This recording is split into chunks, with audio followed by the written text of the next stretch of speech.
Hi అండి, నమస్తే. Welcome back వేద వ్లాగ్స్. ముందుగా అందరికీ శ్రీ క్రోధినామ సంవత్సర ఉగాది శుభాకాంక్షలు. అయితే ఉగాది అనేది చైత్రశుద్ధ పాడ్యమి రోజు ఉగాది పర్వదినం జరుపుకుంటారండి. అయితే మా కోనసీమలో జరిగే ఉగాది గురించి అయితే నేను తెలియజేస్తాను. అయితే ముందుగా ఉగాది ముందు రోజున ఇంటికి ఇలా మామిడి తోరణాలు కట్టుకుంటారు. అలానే చక్కగా ఇంటి ముందు ముగ్గులు అయితే ఇలా వేసుకుంటారండి. అయితే మా ఇంటి బ్రాహ్మణులు అయితే ఉగాది ముందు రోజు వచ్చి మా జాతకాలు, రాజపూజ్యం, అవమానించేవారు, ఆదాయ వ్యయాల గురించి తెలియజేస్తారు.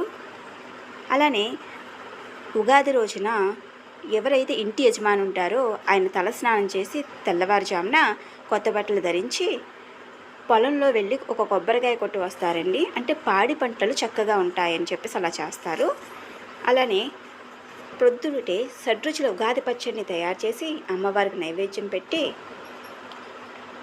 నైబర్స్ కూడా పంచుతారండి. ఇలా చక్కగా నైబర్స్కి ఇస్తారు.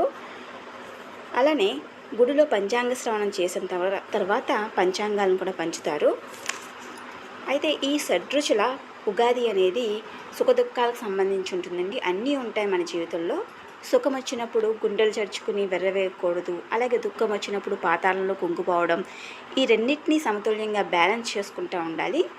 అలానే మాకు అయితే నైవేద్యాలు కూడా పెడతారు. అమ్మవారికి నైవేద్యాలు పెట్టి అమ్మవారికి సమర్పిస్తారు. ఓకే, ఉగాది అందరికీ మంచిగా ఉండాలని కోరుకుంటూ thank you for watching. Please subscribe my channel.